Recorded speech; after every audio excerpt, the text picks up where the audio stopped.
what's going on? It's your boy Biggs, Internet Smarks, man. This is for the week of September 27th, 2016. SmackDown Live, which emulated from the Quicken Loans Arena, Cleveland, Ohio, home of the NBA champs, Cleveland Cavaliers. Salute. It's your boy Biggs, about to give y'all this recap, man.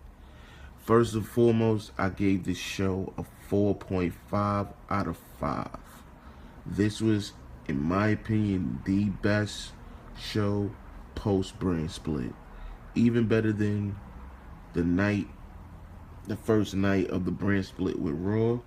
This show, literally, they use everybody that they got and use it effectively. We start with Randy Orton in the ring. Talks about Bray Wyatt. Bray comes on the screen, gives him his whole, he's got the whole world in his hands vibe, and Randy leaves. At that point, I was wondering, well, I guess they're done for the night. Come to find out, they had a lot more to do, which actually, it piqued my interest a bit for their match at No Mercy. Then we had Dean Ambrose come out. He cut a promo backstage talking about Styles and Cena. Talking about Styles and Cena, and he's ready for his title match tonight. The first match, official match of the evening, was the Ascension and the Usos, who defeated Heath and Rhino in the America outfit. It was actually a good 8-man tag match. I wasn't really stoked for it at first, but the Usos came out and had their full transformation with the music. And honestly, the Usos haven't looked this good in years. They literally took away the whole babyface style and implemented the heel style. People forgot that when they first came to WWE that they was heels. So to me, and honestly, it was obvious when you look at the match that they had no problem going back to it. I think they actually wanted it, and the fact that they got it is a great thing. They won with the Tequila Sunrise finisher. I just called it a lion tamer mixed with a single leg Boston Crab. Like, that move is that's one of the better submission moves, and they made Slater tap out. I wasn't cool with Slater tapping, being that he's the champion. I would have had one of the Alphas tap, but it was a great match. We move on. We got Randy backstage, and he's going through doors, and he's following the path. Get back from commercial, Bray Wyatt starts talking. I mean, it was cool for what it was. Then we get Cena backstage. He's going to be at ringside. We move on to Natalya and Carmella versus Naomi and Nikki Bella. Still love Naomi entrance.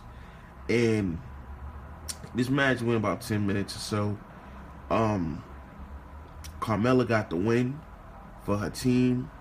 She did the roll up of death, but she did it in a way where it wasn't bad. She stacked up Nikki Bella and got the pin. She basically stacked up. I actually can't wait to see them go one-on-one. And the fact that the women are getting used differently on SmackDown, being that there's less quote-unquote star power females, it's actually good that this is happening. And I think this is the old guard going to the new guard. I think Carmella deserves this win. She's going to be next in line for a shot at the SmackDown Live Women's Championship. She deserves it at this point. So let's just, her and Nikki put on a good 10, 12-minute match. We're going to move on from this feud. Yeah, so we continue on, y'all. And the backstage vignettes, you could tell it was one vignette just chopped up and placed in different parts of the show.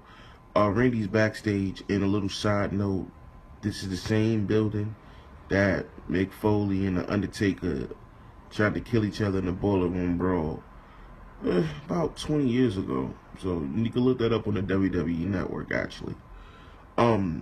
Randy looks through one door. He sees a cardboard cutout of him with his eyes cut out, and then he goes through the second door. Eric Rowan's right there. Look like he's ready to attack, but Randy doesn't see him and closes the door back. But they do revisit this later on in the show. The Miz versus Dolph Ziggler. I was not interested in this feud at all. Like, until tonight, they made me care, and they made a lot of people care. They do a highlight reel of Miz's career and it being at his hometown in Cleveland. He talks about he's the better champion, blah blah blah. His parents is there, but come to find out that Ziggler's parents is there too, front row as well.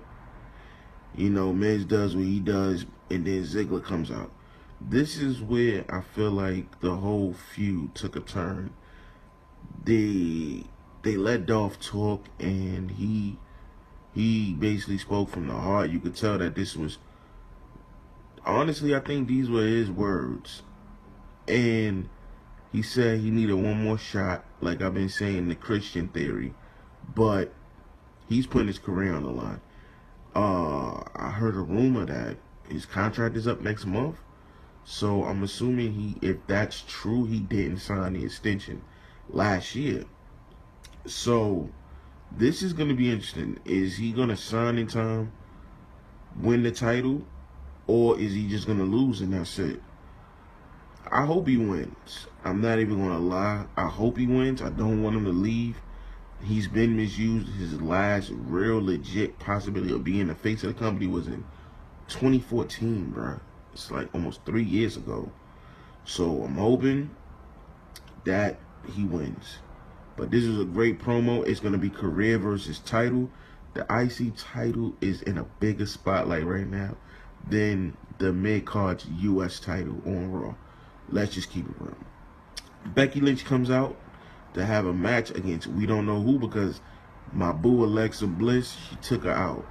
This is going to be a good match, y'all.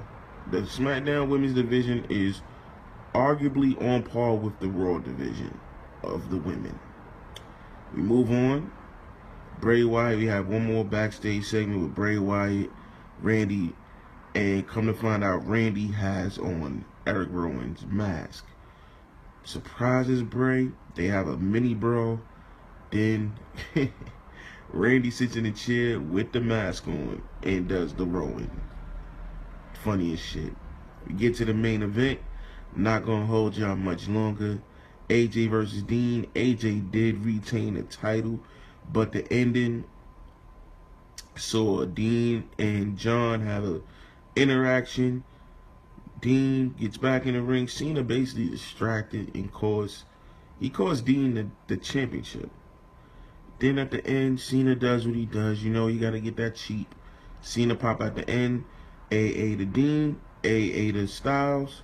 He ends holding the title. The champ is here. He's supposedly supposed to win, but he's not going to win. He will be leaving, I'm assuming, after No Mercy to go film his show for season 2, American Grit. And that was the end of the show, y'all. I mean, it was, like I said, everything flowed. 4.5 out of 5. And I can't wait for No Mercy. This is going to be another... Yeah, my camera was tripping, bro. But subscribe to us, like, comment, share. Internet Smarks 1. Follow us on Twitter, man. We really love the support. Thank all us fans. Thank the supporters, man. Continue to follow us on YouTube. Like, comment, and share. Let me know what y'all thought about the show down in the comments below. We'll be back with the NXT review. NXT is on deck tonight. Peace. Make sure to follow us on Twitter at Internet Smarks 1 for all news, rumors, and updates for everything WWE, as well as live tweets for all WWE programming.